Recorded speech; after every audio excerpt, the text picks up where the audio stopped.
যুবকটা মাথাটা নিচের দিকে দিয়া হাউমা করে কাঁদতেছে। তো আসমানের মালিক বলেন, এ জিবরাইল, আমার বান্দা দোয়া করেন, আমি আল্লাহ বান্দার তওবা কবুল কইরা নিলাম।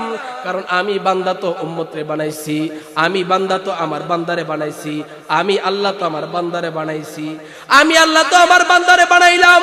এই কুদরতি হাত দ্বারা আমি মালিক আমার বান্দারে বানায়া কিভাবে জাহান্নামে ফেলে দিব? না না না, আমার সহ্য হয় না।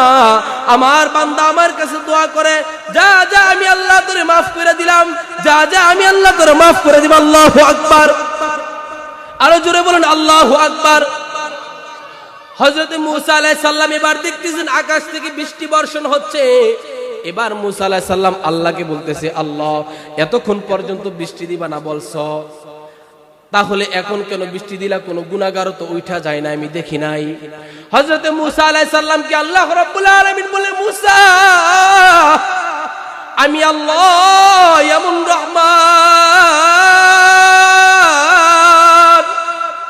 আমি আল্লাহ এমন দয়াবান,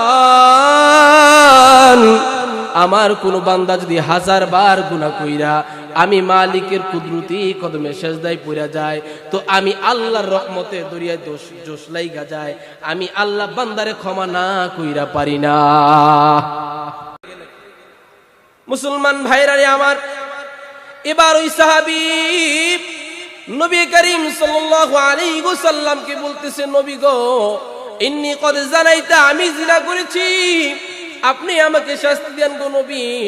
যদি আপনি শাস্তি না দেন, কাল কিয়ামতের দিন আল্লাহ রাব্বুল আলামিন আমাকে পাকড়াও করবে। হে মায়েজ ইবনে মালিক আনসারী, দুনিয়ার জমিনে স্ত্রী ছিল, বিবি সন্তান ছিল, এরপর কেন জিনা করলা? ওগো আল্লাহর হাবিব, কাল কিয়ামতের দিন আসমানের মালিক যদি আমাকে বলে, তো আমি মায়েজ ইবনে মালিক আনসারীর কোনো উপায় নাই। ওগো আল্লাহর নবী আমার, আপনি আমাকে শাস্তি দিয়া দেন, দুনিয়ার জমিনের সমস্যাটা দুনিয়ার জমিনের সমাধান করে দেন, যাতে করে আল্লাহ রাব্বুল আলামিন কাল কিয়ামতের দিন আমার উপর জাহান্নামের আযাব প্রয়োগ করতে না পারে। নবী করিম সাল্লাল্লাহু আলাইহি ওয়াসাল্লাম বাম দিকে ফিরে গেলেন। এবার মায়েজ ইবনে মালিক আনসারী বলতেছে, নবী গো, আমি জিনা করেছি, ইন্নী কদ জানাইতু, আমি জিনা করেছি, আমাকে শাস্তি দিন। ওগো আল্লাহর নবী, আমাকে শাস্তি দিয়া সমস্যাটা দুনিয়ার ভিতরে সমাধান করে দেন। আল্লাহর নবী এবার সাহাবা আজমাইনদেরকে বললেন, তথ্যটা নিয়ে দেখো, খবরটা নিয়ে দেখো, আসলে মায়েজ ইবনে মালিক মিথ্যা কথা বলতেছে না সত্য কথা বলতেছে। এবার যখন খবর নিল, মুসলমান ভাইরা আমার দিলের কান দিয়ে শুনেন, হযরত মায়েজ ইবনে মালিক আনসারী রাদিয়াল্লাহু তাআলা আনহু যখন এই কথা বললেন, তো আল্লাহর নবী এবার সাহাবা আজমাইনদেরকে পাঠালেন। সাহাবা আজমাইনদের জামাত এলাকা থেকে খবর নিয়ে আসলেন, হ্যাঁ হ্যাঁ, ওগো আল্লাহর নবী, সত্যিই মায়েজ ইবনে মালিক জিনা করেছে। এবার মায়ার নবী আমার বললেন, কোমর পর্যন্ত গর্ত করো। তো সাহাবা আজমাইন কোমর পর্যন্ত গর্ত করার পর হযরত মায়েজ ইবনে মালিক আল আনসারী রাদিয়াল্লাহু তাআলা আনহুকে কোমর পর্যন্ত গর্তের ভিতরে ডাবায়া, কোমর পর্যন্ত গর্তের ভিতরে রাইখা, মুহতারাম ভাইরা আমার কি করে দেখেন, হযরত মায়েজ ইবনে মালিককে কোমর পর্যন্ত ডাবায় দিলেন। এবার সাহাবা আজমাইনদেরকে নবীজি আদেশ করতেছেন, তাদেরকে তাকে এবার পাথর মারো, পাথর নিক্ষেপ করো। হযরত মায়েজ ইবনে মালিক আল আনসারী রাদিয়াল্লাহু তাআলা আনহু ওনাকে কোমর পর্যন্ত গর্তের ভিতরে রাইখা সাহাবা আজমাইন বিভিন্ন দিক থেকে পাথরের নিক্ষেপ করতেছেন। হঠাৎ করে একজন সাহাবীর পাথরের ছিটা লাগা, সাহাবীর পাথরের আঘাত লাগা মায়েজের শরীর থেকে একটু রক্তের ছিটা এক সাহাবীর গতি লাগছেন, এক সাহাবীর শরীরে লাগিয়ে গেছে। তো সাহাবী বলতেছেন, আল্লাহ, আমার এমন পবিত্র শরীরের মধ্যে এরকম নাপাকি একজন শরীরের রক্ত, এরকম নাপাক শরীরের রক্ত আমি গুনাহগারের, আমি পবিত্র শরীরে লাইগা গেছে। আল্লাহ, এই বলিয়া সে ধিক্কার জানাইতেছে, মায়েজ ইবনে মালিক রাদিয়াল্লাহু তাআলা আনহুকে তিরস্কার দিতেছে। তো আল্লাহ রাব্বুল আলামিনের হাবিব শুনতেছে কিনা, পাশেই তো মায়ার নবী আমার আকাই নামদার তাজদার মদিনা, দু জাহানে বাদশা জনাবে রাসূল আকরাম সাল্লাল্লাহু আলাইহি ওয়াসাল্লাম বলেন, হে সাহাবী, তুমি জানো না আমার মায়েজকে কি রকম ভাবে তুমি দীক্ষাটা দিলা? আল্লাহ রাব্বুল আলামিন মায়েজের তওবাকে এমন ভাবে কবুল করেছেন সাহাবী, মায়েজের তওবাকে আল্লাহ রাব্বুল আলামিন এমন ভাবে কবুল করেছেন, তো আল্লাহ রাব্বুল আলামিন নবী করিম সাল্লাল্লাহু আলাইহি ওয়াসাল্লামকে জানায় দেয়। নবী করিম সাল্লাল্লাহু আলাইহি ওয়াসাল্লাম সাহাবীদেরকে বলতেছেন, আমার মায়েজের তওবা আল্লাহ এই মুহূর্তে এমন ভাবে কবুল করেছেন, বর্তমান জমানায় যতগুলো গুনাহগার আছে সমস্ত গুনাহগারকে যদি আল্লাহ রাব্বুল আলামিন এই মায়েজ ইবনে মালিকের তওবাটা বন্টন করে সমস্ত গুনাহগারদের ভিতরে ফালায়, তো সমস্ত গুনাহগাররা এই মায়েজের তওবার বদৌলতে মাফ পেয়ে যাবে। মায়েজ যে তওবা করেছেন, সুতরাং মায়েজকে তুমি ধিক্কার দিও না। এই জন্য মুহতারাম হাজিরিন, কিরকম ভাবে তওবা করেছেন সাহাবা আজমাইন, এই জন্যই তো আল্লাহ রাব্বুল আলামিন বলেছেন তুবু ইলাল্লাহি তাওবাতান নাসুহা। ও মুহতারাম হাজিরিন, মায়ার নবী আমার আপনার নবী কেমন ছিল? আল্লাহু আকবার, আল্লাহু আকবার, আল্লাহু আকবার। মায়ার নবীকে সাহাবা আজমাইন বলতেছে, ওগো নবী আমার, ইহুদি কাফেররা আপনার উপর দীক্ষা দেয়, তিরস্কার দেয়, আপনি বদদুয়া করেন আল্লাহ তাদেরকে ধ্বংস করে দেয়। নবীজি বলে, না, বদদুয়া করার জন্য আমি রাহমাতাল লিল আলামিন দুনিয়ার জমিনে আসি নাই। আল্লাহ রাব্বুল আলামিন তো কোরআনেই বলেছেন, ওয়ামা আরসালনাকা ইল্লা রাহমাতাল লিল আলামিন।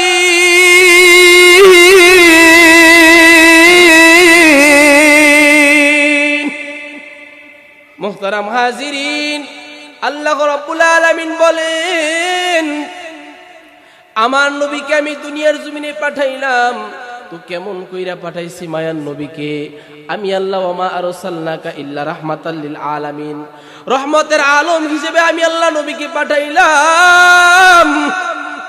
সুতরাং দুনিয়ার জমিনে যতই নাস্তিক বেঈমান আমার নবীর বিরুদ্ধে বলে কিছু যায় আসে না। আল্লাহ রাব্বুল আলামিন বলে রহমত স্বরূপ পাঠাইছি।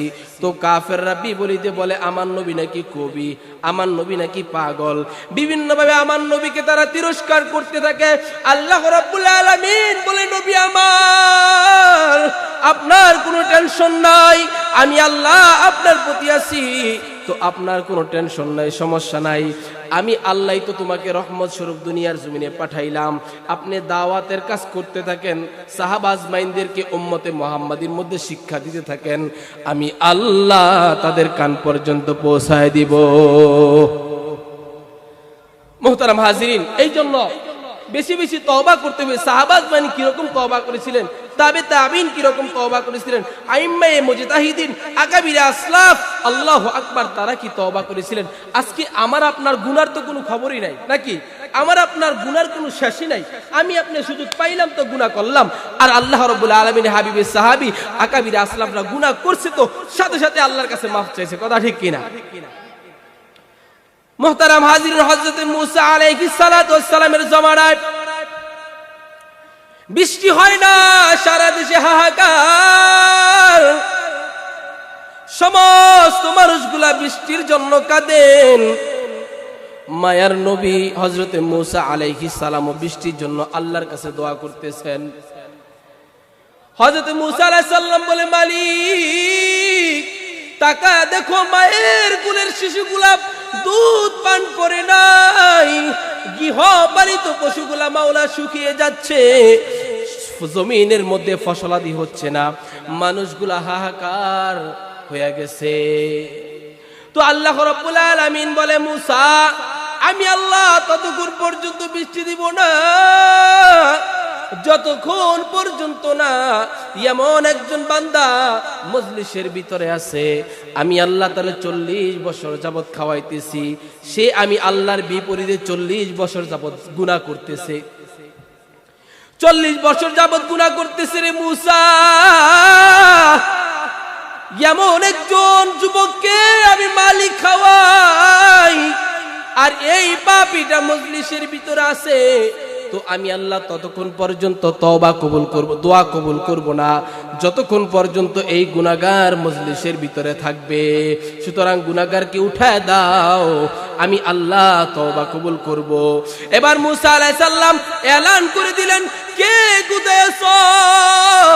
তোমরা কান খাড়া করে শুনে রাখো, আল্লাহ রাব্বুল আলামিন বলেছেন তোমাদের ভিতরে এমন একজন গুনাহগার আছেন যিনি 40 বছর যাবত গুনাহ করেছেন, আমার মালিক তোমারে খাওয়াইছে। এ বান্দা কে আছো এরকম গুনাহগার? মজলিস থেকে উঠা যাও, আল্লাহ রাব্বুল আলামিন তুমি না উঠা যাওয়া পর্যন্ত দোয়া কবুল করবে না। তোমার জন্য সকলে কষ্ট পাচ্ছেন। এবার ওই লোকটা মাথা নিচের দিকে দিয়া কাঁদতেছেন আর বলতেছেন, আল্লাহ আল্লাহ, 40 বছর যাবত আপনি আল্লাহ আমি গুনাহগারকে খাওয়াইছেন। আল্লাহ 40 বছর যাবত আমি গুনাহগারকে আপনি খাওয়াইলেন। ওগো দয়ার মালিক, আজকে সমস্ত মানুষের সামনে আমার গুনার খবরটা ফাঁস করে দিবেন। আমি তওবা করতেছি গো মালিক, আর জিন্দেগিতে কোনোদিন আমি গুনাহ করব না। এইরকম ভাবে যুবকটা হাউমা করে কাঁদতেছে আর বলতেছে, আল্লাহ 40 বছর যাবত গুনাহ করলাম, আল্লাহ কোনদিন তুমি না খাওয়ায় মারো নাই, কোনদিন তুমি আমাকে গুনাহগার বইলা ডাক দাও নাই। আল্লাহ আজকে কেন গো মালিক আমার গুনাহটা মানুষের সামনে প্রকাশ কইরা দিবা? যুবকটা মাথাটা নিচের দিকে দিয়া হাউমা করে কাঁদতেছে। তো আসমানের মালিক বলেন, এ জিবরাইল, আমার বান্দা দোয়া করেন, আমি আল্লাহ বান্দার তওবা কবুল কইরা নিলাম। কারণ আমি বান্দা তো উম্মতরে বানাইছি, আমি বান্দা তো আমার বান্দারে বানাইছি, আমি আল্লাহ তো আমার বান্দারে বানাইছি, আমি আল্লাহ তো আমার বান্দারে বানাইলাম। এই কুদরতি হাত দ্বারা আমি মালিক আমার বান্দারে বানায়া কিভাবে জাহান্নামে ফেলে দিব? না না না, আমার সহ্য হয় না। আমার বান্দা আমার কাছে দোয়া করে, যা যা আমি আল্লাহ তোরে মাফ করে দিলাম, যা যা আমি আল্লাহ তোরে মাফ করে দিব। আল্লাহু আকবার, আরো জোরে বলেন আল্লাহু আকবার। হযরত মুসা আলাইহিস সালাম এবার দেখতেছেন আকাশ থেকে বৃষ্টি বর্ষণ হচ্ছে। এবার মুসা আলাইহিস সালাম আল্লাহকে বলতেছে, আল্লাহ এতক্ষণ পর্যন্ত বৃষ্টি দিবা না বলছো, তাহলে এখন কেন বৃষ্টি দিলা? কোনো গুনাহগার তো উঠা যায় না, আমি দেখি নাই। হযরত মুসা আলাইহিস সালামকে আল্লাহ রাব্বুল আলামিন বলে, মুসা আমি আল্লাহ এমন রহমান, আমি আল্লাহ এমন দয়াবান, আমার কোন বান্দা যদি 1000 বার গুনাহ কইরা আমি মালিকের কুদরতি কদমে সেজদায় পড়া যায়, তো আমি আল্লাহর রহমতে দরিয়ায় জোশ লাইগা যায়, আমি আল্লাহ বান্দারে ক্ষমা না কইরা পারি না। এবার মুহতারাম হাজিরিন, শিক্ষণীয় বিষয় হলো, বারবার তওবা করে 1000 বছর গুনাহ করে এরপর তওবার পর আল্লাহ জিন্দেগীর গুনাহ মাফ করে দেয়, কথা ঠিক কিনা? এ মুসলমান, তুমি আমি কি গুনাহ করছি? আমাদের আকাবির আসলাফের দিকে দেখো, পিছনের দিকে ফিরে দেখো, তারা কত বড় বড় গুনাহ করছেন, এরপর আল্লাহ তাদেরকে মাফ করে দিয়েছেন। আমি আপনি কয়টা গুনাহ করছি? আমি আপনি কেন আল্লাহর কাছে চাইতে পারি না? এ মুহতারাম হাজিরিন, গভীর রজনীতে যদি খানায়ে কাবার মালিকের নিকট দুইটা হাত উঠায় দিয়ে বলি, আল্লাহ তামাম জিন্দেগির গুনাহ করলাম, তামাম জিন্দেগি ভর গুনাহ করছি রে, মাফ কইরা দাও, আর জীবনে গুনাহ করব না। এই আল্লাহ তামাম জিন্দেগি ভর আমি গুনাহ করলাম, কিন্তু মালিক তুমি কোনোদিন আমাকে নাফরমান বইলা ডাক দিলা না। ওগো আল্লাহ মাফ চাই, মাফ কইরা দেওয়ার জিন্দেগিতে গুনাহ করব না। আমার আল্লাহ আমারে আপনারে মাফ না কইরা পারবে না। এই জন্য বেশি বেশি তওবা ইস্তেগফার করা দরকার। কারণ যেদিকেই তাকাইবেন মালিকের নিয়ামতের শেষ নাই, কথা ঠিক কিনা? এত নিয়ামত ভোগ করো, এরপর মালিকের সাথে নাফরমানি করা, গাদ্দারি করা, এটা মুসলমানের বৈশিষ্ট্য হতে পারে না। যেদিকে তাকাইবেন মালিকের ভরপুর নিয়ামত, কথা ঠিক কিনা? যায় যেদিকে এই দুটি চোখ দেখি মহিমা, তার নেই নিয়ামতের এই জগতে হয় না উপমা, যায় যেদিকে এই দুটি চোখ দেখি মহিমা, তার নিয়ামতের এই জগতে হয় না উপমা। তাই দমে দমে এই জবানে সেই নামি শুনি, তাই দমে দমে এই জবানে সেই নামি শুনি, তাই বারে বারে ওই কদমে লুটিয়ে পড়ি, তাই বারে বারে ওই কদমে লুটিয়ে পড়ি। তার নিয়ামতের শুকরিয়া কেমনে আদায় করি, তার নিয়ামতের শুকরিয়া কেমনে আদায় করি, তাই বারে বারে ওই কদমে লুটিয়ে পড়ি, তাই বারে বারে ওই কদমে লুটিয়ে পড়ি। খাদ্যহীনের দাও গো খাবার, দুঃখী জনের সুখ, রাত্রি শেষে আদার কেটে দেখালোর মুখ। খাদ্যহীনের দাও গো খাবার, দুঃখী জনের সুখ, রাত্রি শেষে আদার কেটে দেখালোর মুখ। তাই তোমার নামে যাই বয়ে যায় জীবন তরি, তাই তোমার নামে যাই বয়ে যায় জীবন তরি, তাই বারে বারে ওই কদমে লুটিয়ে পড়ি, তাই বারে বারে ওই কদমে লুটিয়ে পড়ি। তার নিয়ামতের শুকরিয়া কেমনে আদায় করি, তাই বারে বারে ওই কদমে লুটিয়ে পড়ি, তাই বারে বারে ওই কদমে লুটিয়ে পড়ি। মুহতারাম হাজিরিন, আল্লাহর কদমে লুটিয়ে পড়ার দরকার আসেনি? একবার চিল্লায় বলুন তো আল্লাহু আকবার। ও মুসলমান, আপনার আমার গলাতে সাউন্ড নাই, আওয়াজ নাই, আমি আপনি আওয়াজ দিতে পারি না। হযরত শাহজালাল ইয়ামানী রাহমাতুল্লাহি আলাইহি কেমন আওয়াজ দিয়েছিলেন? আল্লাহু আকবারের ধ্বনি শুনে গৌর গোবিন্দ তার চেলাপেলা সহ সবাই সিলেটের জমিন থেকে পালাইতে লাগছে। আল্লাহু আকবার। তাদের আল্লাহু আকবারের ধ্বনি কিরকম ছিল? শাহজালাল ইয়ামানী রাহমাতুল্লাহি আলাইহি, আরে মুসলমানের মূল বৈশিষ্ট্য, মুসলমানের মূল হাতিয়ার তো হচ্ছে আল্লাহু আকবারের ধ্বনি, কথা ঠিক কিনা? ছুটে আয় শাহজালালের নির্ভীক সৈনিকেরা, খতম করো গোবিন্দের ওই চালাচা মুন্ডাগুলা। ছুটে আয় শাহজালালের নির্ভীক সৈনিকেরা, খতম করো গোবিন্দের ওই চালাচা মুন্ডাগুলা। অলিদের এই ভূমিতে বিপ্লবেরই মশাল জ্বালা, অলিদের এই ভূমিতে বিপ্লবেরই মশাল জ্বালা। ছুটে আয় শাহজালালের নির্ভীক সৈনিকেরা, খতম করো গোবিন্দের ওই চালাচা মুন্ডাগুলা।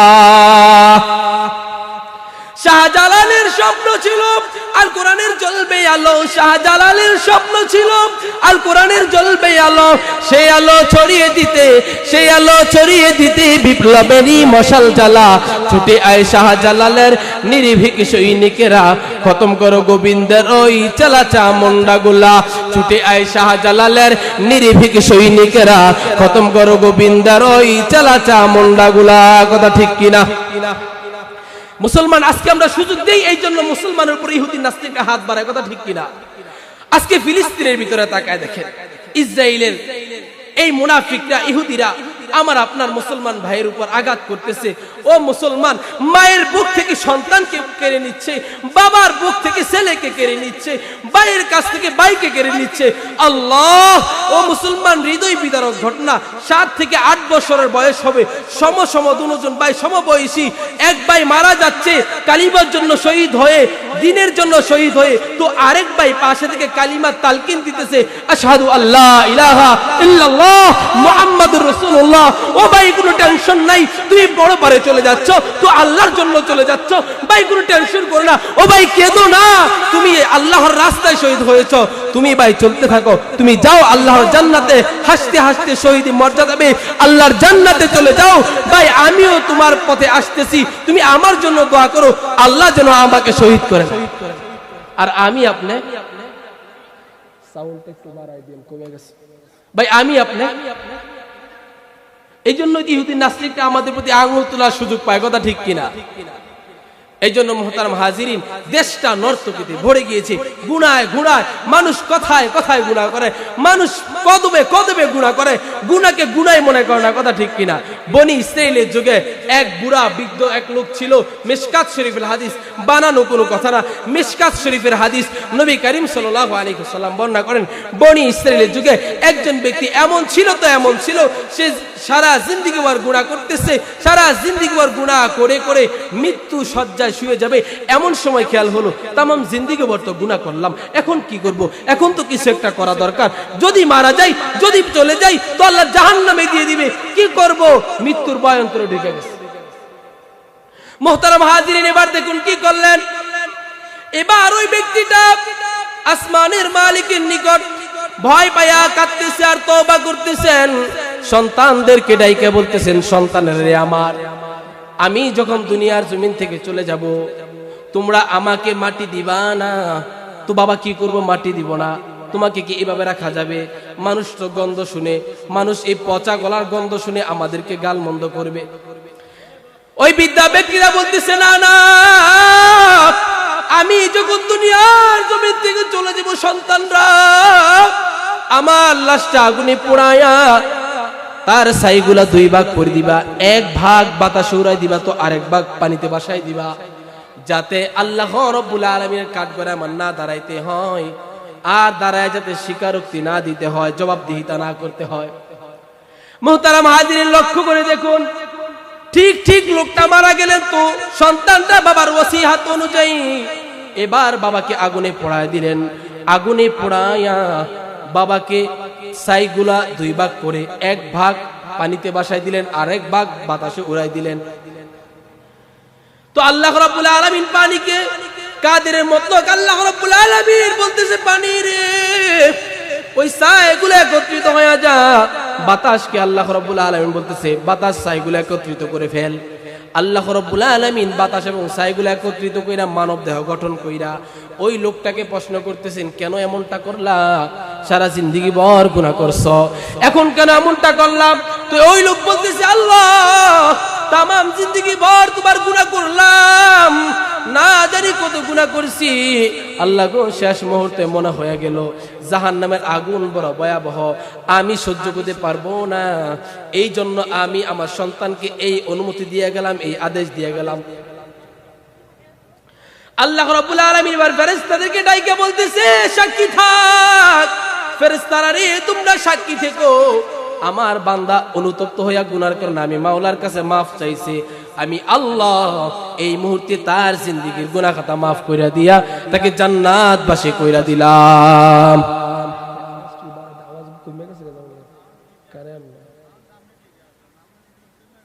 আমার কানও দেয় না, বুঝতেছি না। আস্তাগফিরুল্লাহ। যাই হোক, যে কথা বলতেছিলাম, বেশি বেশি তওবা ইস্তেগফার করার দরকার আছে নি?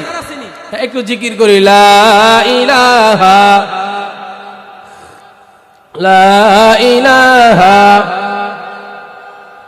লা ইলাহা লা ইলাহা ইল্লাল্লাহু মুহাম্মাদুর রাসূলুল্লাহ সাল্লাল্লাহু আলাইহি ওয়াসাল্লাম। মুহতারাম হাজিরিন, নবী করিম সাল্লাল্লাহু আলাইহি ওয়াসাল্লামের জামানায় হযরত ওমর রাদিয়াল্লাহু তাআলা আনহু রাস্তা দিয়ে হাইটা যায়।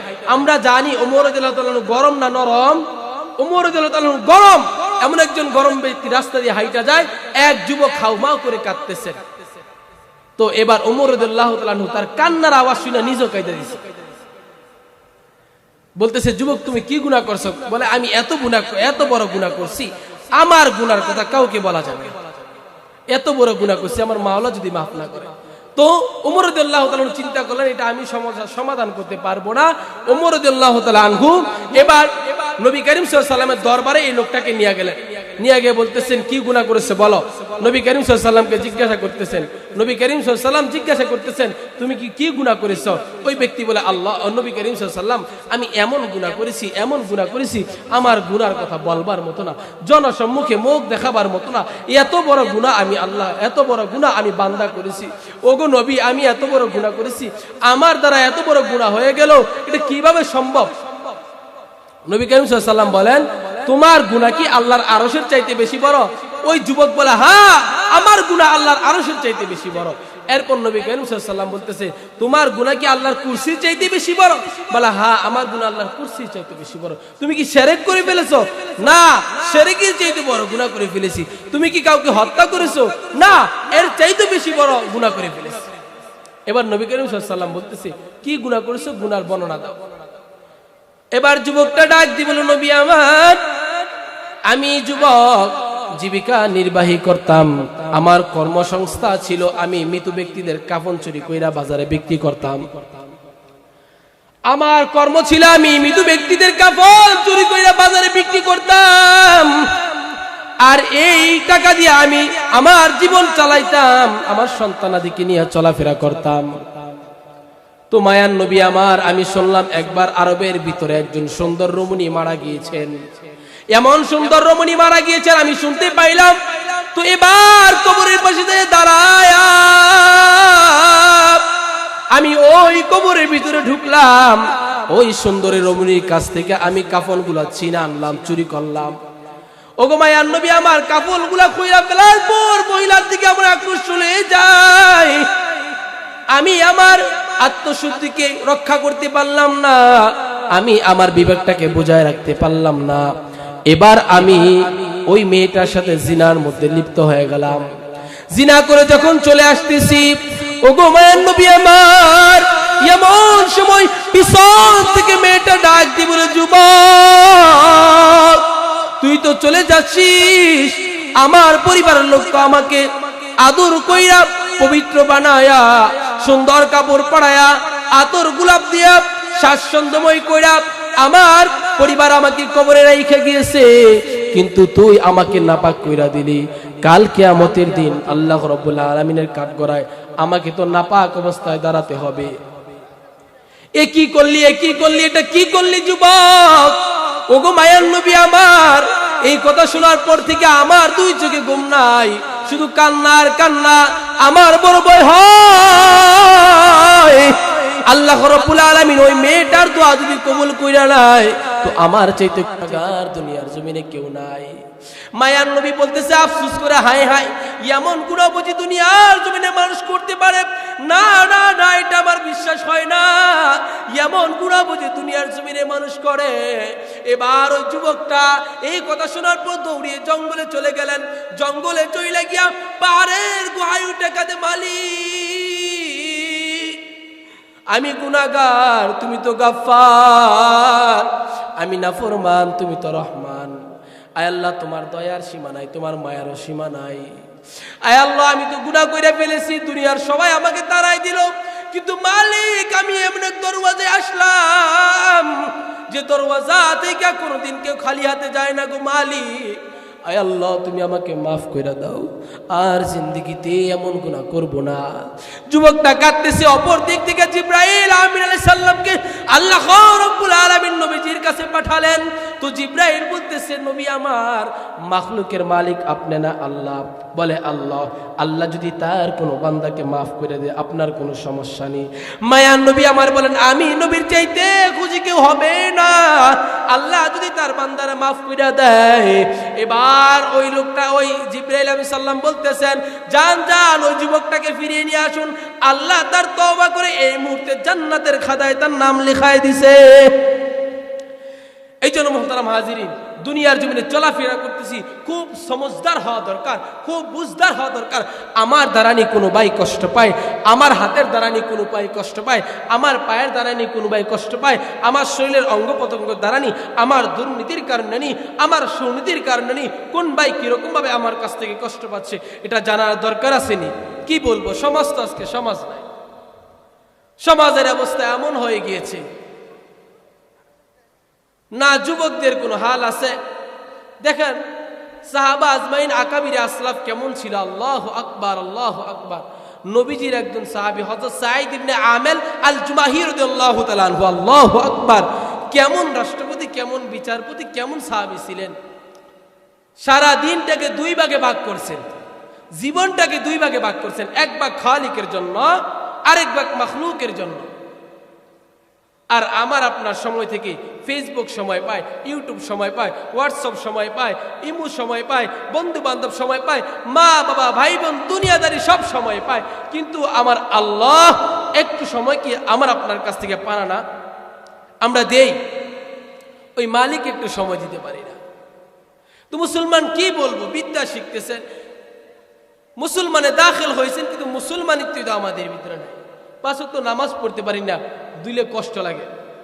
কিন্তু আল্লাহ রাব্বুল আলামিন বলতেছে তার হাবিবকে, কুল ইন্না সলাতি ওয়া নুসুকি ওয়া মাহইয়ায়া ওয়া মামাতি ওয়া মামাতি লিল্লাহি রাব্বিল আলামিন।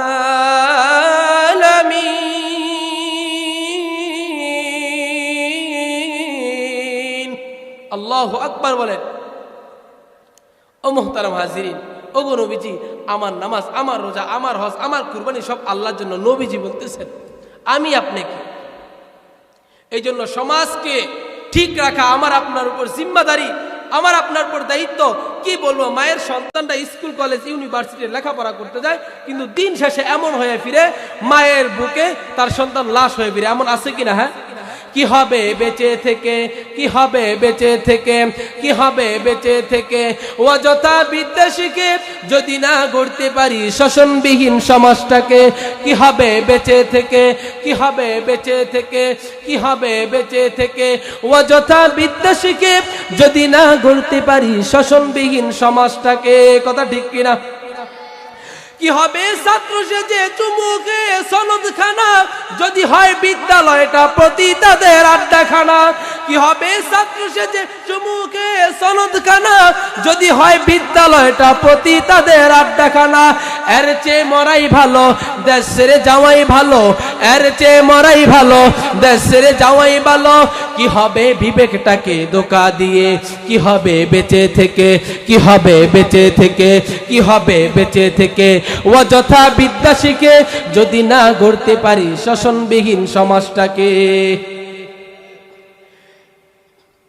কি হবে নেতা সেজে জনবলে গার ফুলিয়ে রাজপথ গরম দেখে যদি থাকো গড়ে শুয়ে? কি হবে নেতা সেজে জনবলে গার ফুলিয়ে রাজপথ গরম দেখে যদি থাকো গড়ে শুয়ে? এর চেয়ে সেজে গুজে বিলেনের সঠিক পজে, এর চেয়ে সেজে গুজে বিলেনের সঠিক পজে দিয়ে দাও অভিনয়ে জীবনটাকে। কি হবে বেঁচে থেকে, কি হবে বেঁচে থেকে, কি হবে বেঁচে থেকে অযথা বিদ্যা শিখে যদি না গড়তে পারি শোষণবিহীন সমাজটাকে? কথা ঠিক কিনা? কি হবে আলেম হয়ে ইমাম সেজে সমাজেতে বলতে না পারো যদি সত্য কথা উচ্চ সুরে? কি হবে আলেম সেজে ইমাম হয়ে সমাজেতে পারো যদি সত্য কথা উচ্চ সুরে না বলিতে? চাকরির ভয় করো যদি ছেড়ে দাও এই না গদি, চাকরির ভয় করো যদি ছেড়ে দাও এই না গদি। কি হবে আল্লাহকে ধোঁকা দিয়ে, কি হবে ধোঁকা দিয়ে আল্লাহকে? কি হবে বেঁচে থেকে, কি হবে বেঁচে থেকে, কি হবে বেঁচে থেকে অযথা বিদ্যা শিখে যদি না গড়তে পারি শোষণবিহীন সমাজটাকে? কথা ঠিক কিনা? আর জোরে চিল্লায় বলেন কথা ঠিক কিনা? সমাজকে সঠিক করতে হবে, কথা ঠিক কিনা? যুবক সঠিক, সব ঠিক হয়ে যাবে। হ্যাঁ। কি হবে যুবক নামের পূজা হয়ে এই দরাতে যেখানে মা বোনেরা দর্শিত হয় দিনে রাতে? কি হবে যুবক নামের পূজা হয়ে এই দরাতে যেখানে মা বোনেরা দর্শিত হয় দিনে রাতে? কথা ঠিক কিনা?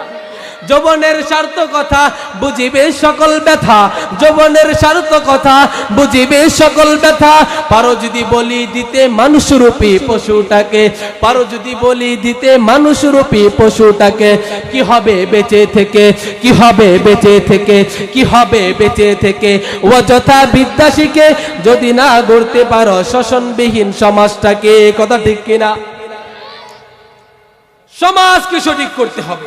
আর সমাজ যদি সঠিক করতে চাই সর্বপ্রথম আল্লাহ ইত্তাকুল্লাহর ভয় থাকতে হবে, তওবা করতে হবে, ইসলামের আওতায় আসতে হবে।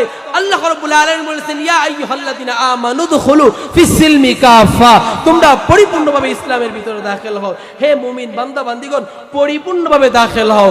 একটু দাখিল হইলা আর একটু বাহিরে থাকলা এমন যেন না হয়, পরিপূর্ণভাবে যদি দাখিল হয়। ও মুসলমান, আজকে আমরা আপনার নবীকে গালি দেয়, আজকে আমরা আপনার আল্লাহর উপর চরিত্রের উপর আঘাত আনতে চাই, মুসলমানকে দুনিয়ার জমিন থেকে উঠে দিতে চাই, উৎখাত করতে চাই, কওমি মাদ্রাসাগুলোকে, ইসলামকে, মসজিদকে দুনিয়ার জমিন থেকে উৎখাত করে দিতে চাই, কিন্তু মুসলমানের সন্তান হয়ে কিছু বলতে পারি না।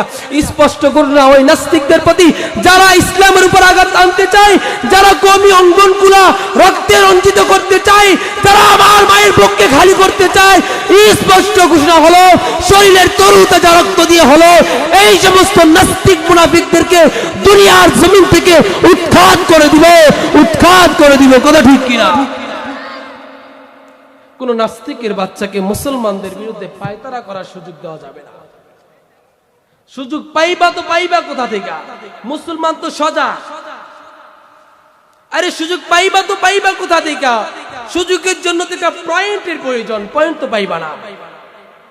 এই জন্য মুহতারাম হাজিরিন, বিপ্লব ঘটাতে হবে সমস্ত বিশ্বের ভিতরে, এমন যাতে হয় আমার বিপ্লব ছড়িয়ে পড়বে। ও মুসলমান, আজকে ওয়াদা করিনি, যখন ওই ফিলিস্তিন থেকে আমার ভাইয়ের রক্তগুলা ঝরছে, ও মুসলমান, আজকে ইসরায়েলরা হয়তো বুঝতে পারছে তাদের উপর আঘাত আনতেছে, ফিলিস্তিনের উপর আমরা হয়তো চিন্তা করতেছি, আমরা মুসলমান, আমাদের উপর তো আসে না, ফিলিস্তিনের উপর সকল যায় ঝামেলা, আমাদের তাতে কি হয়েছে? না না, এমনটা বাবা যাবে না। ও মুসলমান, আমি বাংলার জমিনে মুসলমান চলাফেরা করতেছি, আমার আশেপাশে হাজার হাজার ফিলিস্তিন, আমার আশেপাশে হাজার হাজার ইসরায়েলি মুনাফিক ইহুদিরা ঘোরাফেরা করতেছে, সুতরাং সুযোগ দেওয়া যাবে না। বিপ্লব মানে জীবন দেওয়া, বসে থাকা নয়, সে কোনদিন আসবে না রে কর যদি ভয়। কথা ঠিক কিনা? বিপ্লব মানে জীবন দেওয়া, বসে থাকা নয়, সে কোনদিন আসবে না রে কর যদি ভয়। বিপ্লব মানে জীবন দেওয়া, বসে থাকা নয়, সে কোনদিন আসবে না রে কর যদি ভয়। আসবে বিজয় রক্ত আর জীবনের বিনিময়, আসবে বিজয় রক্ত আর জীবনের বিনিময়। বিপ্লব মানে জীবন দেওয়া, বসে থাকা নয়, সে কোনদিন আসবে না রে কর যদি ভয়। কথা ঠিক কিনা? লড়াইয়ের ওই ময়দানেতে যেতে তোমাকে হবে, প্রয়োজনে সব রক্তটুকু জমিনেই ঢেলে দিবে।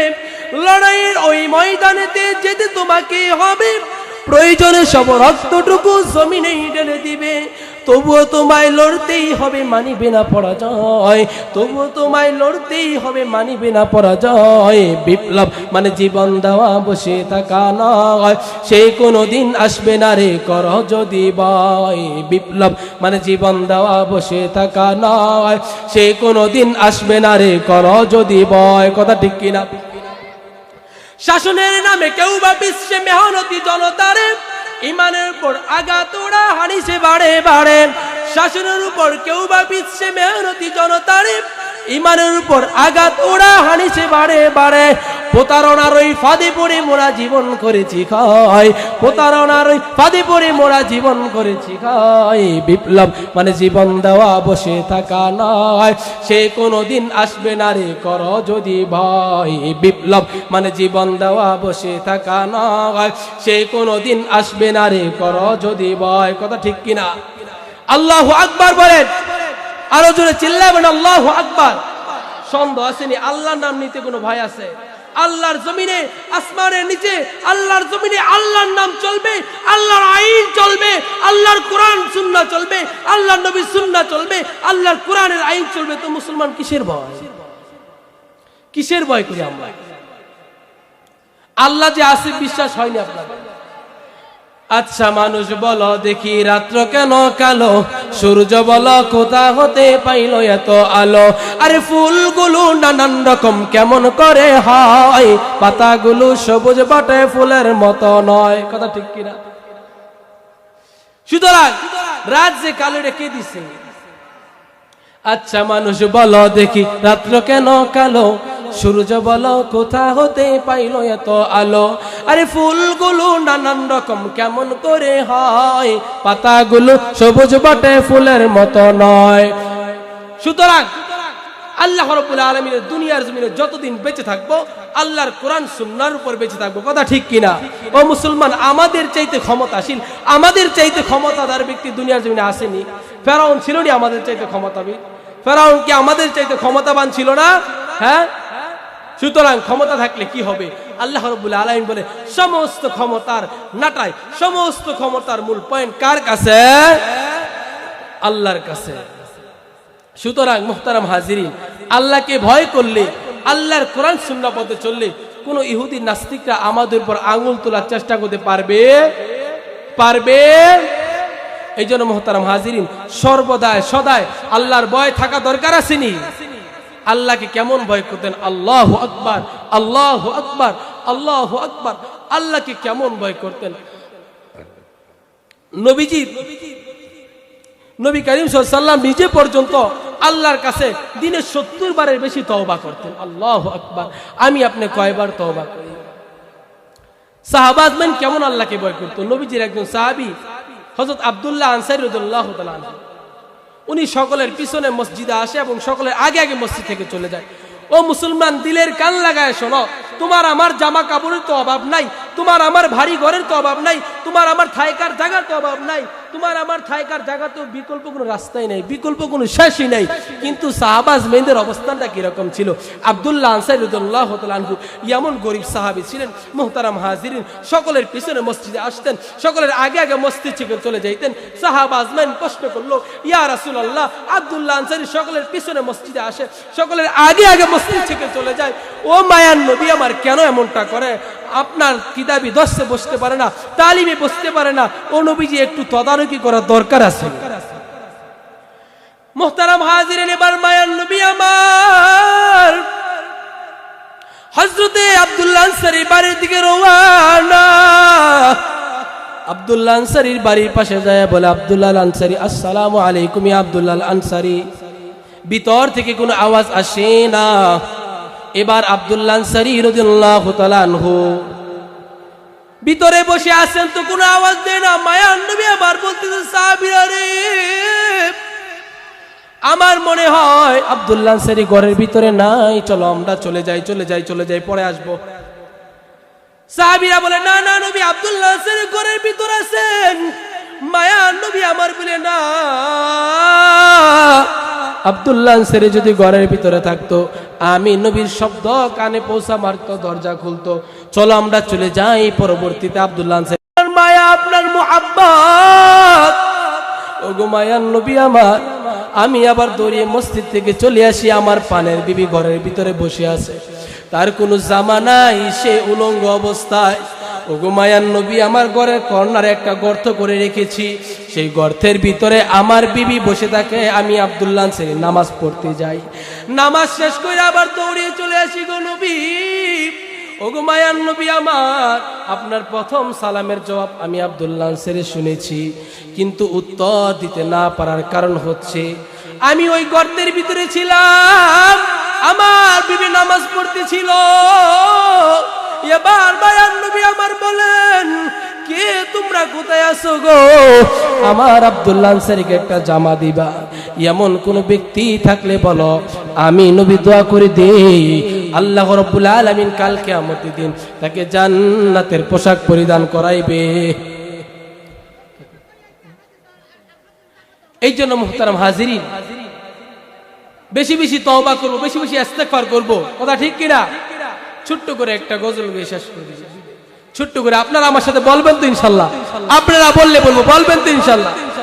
নাস্তিকতা নিপাত যাক, দিন ইসলাম জিন্দাবাদ, নাস্তিকতা নিপাত যাক, দিন ইসলাম জিন্দাবাদ, কোটি পানের একই আওয়াজ, খোদাদ্রোহী ছাড় পাবে না, এই বাংলায় ঠাই হবে না, মুসলমানরা জেগেছে আজ, কথা ঠিক কিনা?